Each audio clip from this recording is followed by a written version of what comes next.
Exactly. And this verse in the Bhaja Govindam, as interpreted by Shankaracharya, gives us a set of practices to help us on this path. That's what I love about this. It's not just theory. It's a practical roadmap. Yeah. So where do we begin this journey? It all starts with something surprisingly simple, the breath. Okay. The verse talks about pranayama, which are breathing exercises, and pratyahara, which means withdrawing your senses from the external world.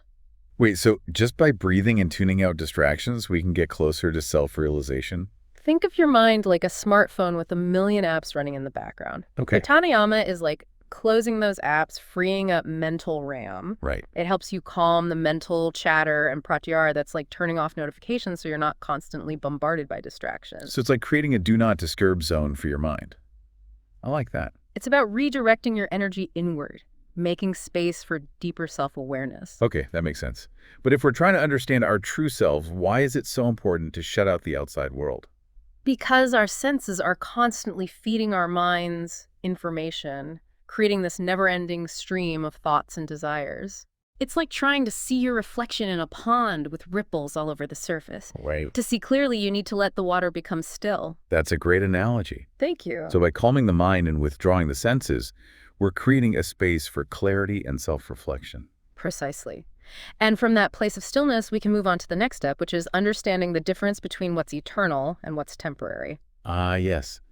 The verse talks about nityanitya viveka vicharam, Yes. which sounds incredibly complex, but basically means distinguishing between the eternal and the transient, right? Right. And this concept is central to Advaita Vedanta. Yeah. It suggests that everything in the material world, Yeah. our bodies, possessions, even our thoughts and feelings are constantly changing. They're temporary. Okay, so if everything around us is temporary, then what exactly is considered eternal? That's the million-dollar question. Huh. According to Advaita Vedanta, the true self, the Atman, is unchanging and eternal. It's the part of us that's connected to Brahman, the ultimate reality. So there's this part of us that's beyond time and space, untouched by the constant flux of life. Exactly. And Shankaracharya emphasizes the importance of constantly reflecting on this difference. Right. He says that by understanding what's truly permanent, we can start to detach from the illusion of the temporary world. But how do we actually do that? It's easy to get caught up in the day-to-day and forget about the bigger picture. It's a practice. Imagine looking at your life like a sculptor. Yeah. This practice helps you chisel away the temporary to reveal the eternal masterpiece within. Ask yourself, what in my life is truly essential? What will still matter to me 10 years from now? It's like Marie Kondo for your soul, helping you declutter the unnecessary to make space for what truly sparks joy. So we've calmed the mind, started detaching from all those distractions and begun to contemplate the eternal versus the temporary. But how do we make this concept practical in our everyday lives? It's not like we can just drop everything and become hermits. Not at all. And that's the beauty of these teachings. They're designed to be woven into the fabric of our lives, not separate from them. Okay, so how do these practices actually play out in our modern hectic world? Give me an example. Take pranayama, for instance. It's not just about formal sitting meditation. You can integrate it throughout your day. Okay. Feeling stressed before a big meeting. Pause. Take a few deep, conscious breaths. Right. Notice the air moving in and out, traffic got you down. Same thing, that's pranayama in action. So even those little moments can make a difference. It's not about being perfect all the time. Exactly. And that applies to pratyahara as well, that withdrawing of the senses, we're bombarded with information constantly, but we get to choose what we let in. So it's like being mindful of my media consumption, limiting social media, being more intentional about the music I listen to, maybe spending more time in nature where things are quieter. You're getting it. It's about creating that inner sanctuary, even amidst the noise of the world. Now, about this whole eternal versus temporary thing, I can intellectually understand it.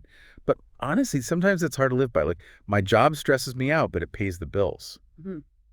How do I apply this concept when so much of life feels unavoidable? It starts by asking those tough questions we talked about earlier. What truly matters to you? What brings you genuine, lasting fulfillment, not just fleeting pleasure? This practice challenges us to examine our priorities. It's easy to go on autopilot chasing what society tells us is important. This verse is like a wake-up call. You could say that. It encourages us to become conscious creators of our lives, aligning our actions with our deepest values. Okay, now let's talk about Japa and samadhi. Those sound pretty intense, almost mystical. Can you break them down for us regular folks? They might sound intimidating, but they're really quite accessible. Japa is the repetition of mantras, which are essentially sounds or phrases with spiritual significance. Okay, but I'm not really into chanting. Does japa have to be this big formal thing? Not at all. It's more about finding a mental anchor. You could use a traditional mantra if that resonates with you, but even repeating a single word like peace or gratitude can be incredibly powerful. So it's like a tool for focusing the mind. Yes. And samadhi builds on that focus. It's a state of deep meditative absorption where you transcend the limitations of thought and experience a profound sense of unity. It sounds amazing, but also really hard. Like, how do you just turn off your thoughts? It takes practice just like anything else. Think of it like diving deep into an ocean of pure awareness, leaving the surface waves of thoughts behind.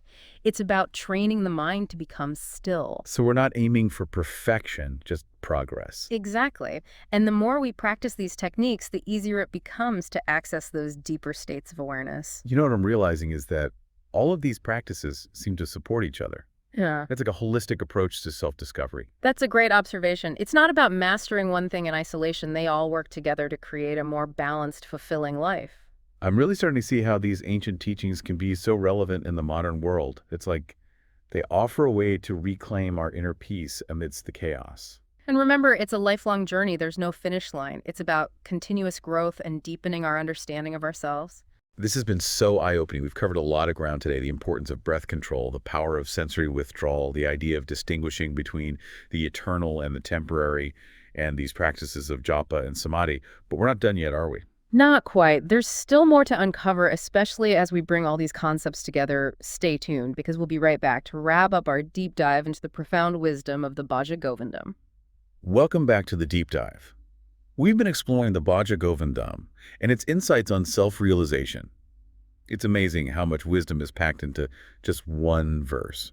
Verse 31 is truly a treasure trove of practical guidance. It's like Shankaracharya gave us a toolkit for navigating the challenges of life and uncovering our true potential. We've talked about calming the mind through breathwork and sensory withdrawal, the importance of discerning between what's eternal and temporary, and even touched on these profound practices of japa and samadhi. But I'm curious, why do you think these teachings are so important in our modern world? Well, we live in a time of unprecedented distraction. Our attention is constantly being pulled in a million different directions, and it's easy to feel overwhelmed and disconnected. Yeah, it's like we're always plugged into this constant stream of information and stimulation. It's exhausting. Exactly, and that's why the practices outlined in the Bhaja Govindam are so relevant. They offer a path to inner peace and clarity amidst all the chaos. So it's not about escaping the world, but learning to navigate it with more awareness and resilience. That's a great way to put it. Take pranayama and pratyahara, for example. They're not just about sitting in a quiet room meditating. They're about cultivating a sense of inner stillness that you can access anytime, anywhere. So even when I'm stuck in traffic or dealing with a stressful situation at work, I can use these techniques to ground myself and find a sense of peace. Absolutely, and the same goes for the concept of nityanita viveka, discerning between the eternal and the temporary. It's about recognizing that true happiness doesn't come from chasing fleeting pleasures or external validation. Right? It's about shifting our focus from the things that don't really matter to the things that do, like our relationships, our values, our connection to something greater than ourselves. Precisely, and japa and samadhi take this even deeper, offering tools to connect with that deeper sense of self, the part of us that's beyond the fluctuations of the mind and the external world. It's like we're peeling back the layers to reveal the true essence of who we are. And what's fascinating is that, according to Vedanta, that true essence is already perfect and complete. It's not something we need to create or achieve, but rather something we need to uncover. That's a really empowering thought. It means we already have everything we need within us. Exactly. The journey of self-realization is not about becoming someone else, but about remembering who we truly are. So all these practices are ultimately about removing the obstacles that prevent us from seeing our own true nature. Obstacles like our attachments, our limiting beliefs, our fears and insecurities. It's about clearing the clutter so that our true selves can shine through. This has been such an incredible deep dive. I feel like I have a whole new understanding of the path to self-realization. It's been my pleasure to share these insights with you. Remember, it's a journey, not a destination. Well said. And speaking of journeys, as we wrap up our exploration of the Bhaja Govindam, is there a final thought you'd like to leave our listeners with? We've talked about striving for self-realization, but if our true selves are already perfect and complete, What are we really striving for? I'll leave you to ponder that one. That's a great question. It really challenges us to go beyond the surface and explore the deeper meaning of this journey. Thanks for joining us on this deep dive into the Bhaja Govindam. Until next time, keep seeking, keep exploring, and keep diving deep.